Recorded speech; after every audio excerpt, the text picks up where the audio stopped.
Indonesia siap mengirim ribuan prajurit TNI sebagai pasukan perdamaian ke jalur Gaza, Palestina. Rencana ini menunjukkan komitmen kuat Indonesia dalam menangani krisis kemanusiaan di sana. Menteri Sekretaris Negara Prasetyo Hadi mengatakan, angka 8.000 personil yang beredar merupakan estimasi awal.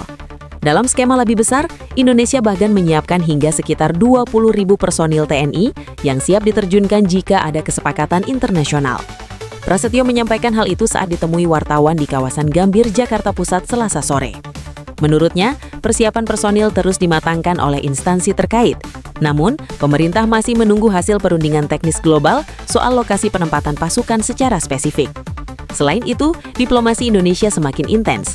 Presiden Prabowo Subianto telah menerima undangan untuk menghadiri konferensi tingkat tinggi atau KTT Perdana Dewan Perdamaian, Board of Peace atau BOP di Amerika Serikat pada 19 Februari mendatang. Kehadiran Presiden Prabowo dinilai strategis karena Indonesia memiliki salah satu kontingen pasukan perdamaian terbesar di dunia. Namun, Istana belum memberikan konfirmasi final soal keberangkatan. Mensesnek menyatakan kepastian masih menunggu urusan protokoler dan penyesuaian jadwal kenegaraan.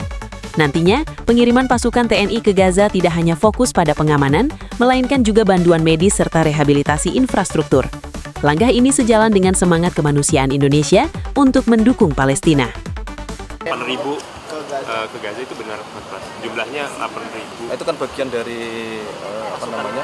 pasukan perdamaian. Secara total kalau Indonesia itu berapa? Sudah ada estimasi yang dikirim? Belum, sedang dibicarakan, tapi ada kemungkinan kita akan kurang lebih di angka 8.000 itu lah. Kalau lokasi totalnya kurang lebih sekitar 20.000.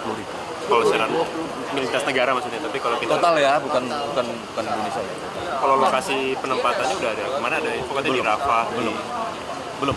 Kalau kita baru mempersiapkan diri aja, kalau sewaktu-waktu sudah dicapai kesepakatan dan kita harus mengirim pasukan perdamaian, tentu itu sebagai sebuah komitmen itu akan kita lakukan kan.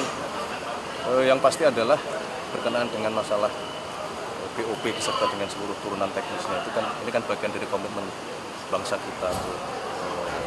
Tentu yang komitmen pertama kan kita menghendaki pengakuan kemerdekaan kepada bangsa Palestina.